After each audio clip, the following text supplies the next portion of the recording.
Fishermen are bypassing the pay station by parking on a busy 380, then walking over this gate, down a paved trail to the stream to illegally fish. David Carson, NT Daily News. Popularity of youth baseball is actually on the increase here in Denton County. Parents have the choice of over 4 different leagues to put their child into. David Carson, NT Daily News. The Republican Party came to Apogee Stadium to host their watch party. What they did is they took Mean Green Village and turned it red. David Carson, NT Daily News. The game between the Denton Guyer Wildcats and the Allen Eagles is more than just a football game. Participants who take place in this event will have a chance to get a scholarship to the college of their choice. David Carson, NT Daily News.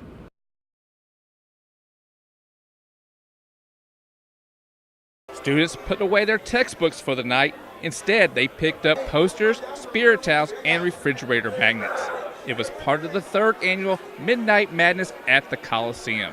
The start of the UNT basketball season started in a traditional way.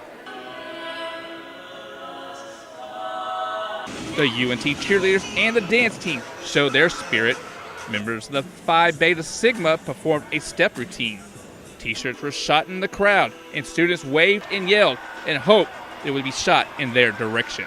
Head coach Tony Bedford had a challenge for the students who attend home games. When you come to this place, you stand. We have a slogan. We stand in the pit. We don't stand in the pit. So we need you guys to come out and support us this year. The men's basketball team took to the court for a slam dunk competition.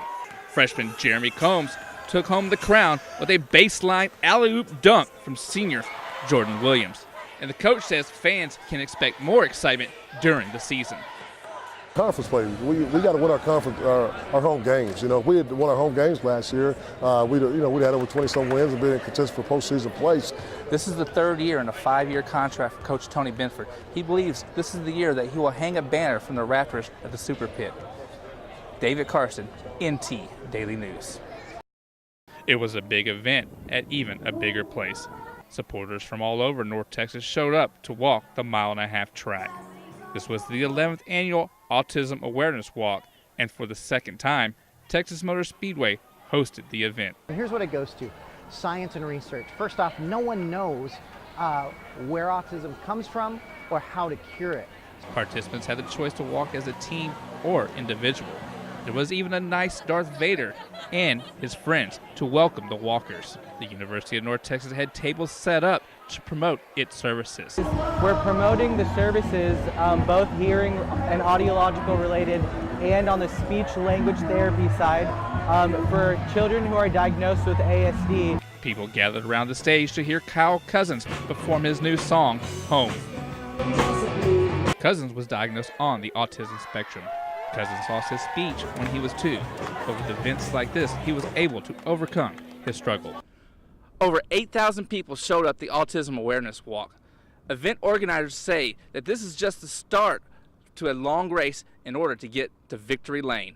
David Carson, NT Daily News. At the University of North Texas, the Veterans Center is nestled into Sage Hall. People rarely notice it. The center was moved from the old University Union. Veterans have set up posts here, and they give the new center 5 stars. The center has its own study area with 5 computers, a printer, and microwave. Everything here that I can do at the library. I mean, I have access to the computers, I have access to the printing, and it's peaceful. It's nice and peaceful, and that's what I'm looking for. Quiet. It's quiet, where I can get work done. UNT has more than 2,500 veterans enrolled at the university. That makes up for 7% of the student body. But that doesn't include all veterans. Some are missing out on services they are entitled to. The mission for the center is to provide veterans information on what they qualify for. But the center cannot do that if veterans do not check the right box in the school's application. Other veterans, when they got out back in the 70s, 80s, and even the 90s, a high school diploma was still something to work with. And a lot of them, because they have families and children, they put off going to college, and they put it off, and one day it was too late.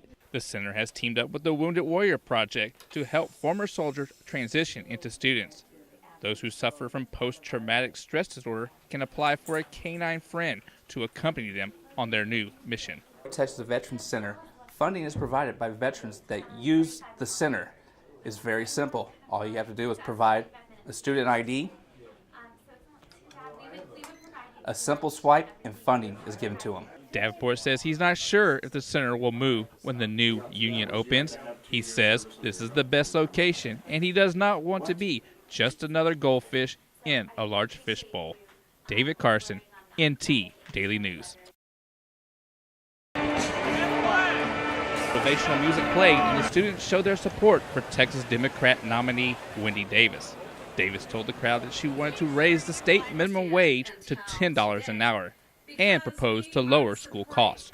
Our college system in the way we once did. College tuitions are double and financial aid is in dramatic decline. And I'm going to work very hard to make sure that we turn all of that around for generations to come. Davis, the senator from Fort Worth, made her political stance last year. Davis held an 11-hour filibuster against Senate Bill 5, which would make abortion more restrictive. Over 1,000 people gathered to hear the speech. They sported T-shirts and signs in support. Oh, Wendy, the chance that we might elect a really great candidate and a woman to boot that's great news. And so, yes, that's why I'm here. Davis says more than 1,000 people registered to vote during the rally. Davis is currently behind in the polls, but if she wins, Texas would have a Democratic in the governor's mansion for the first time in 19 years. David Carson, NT Daily News.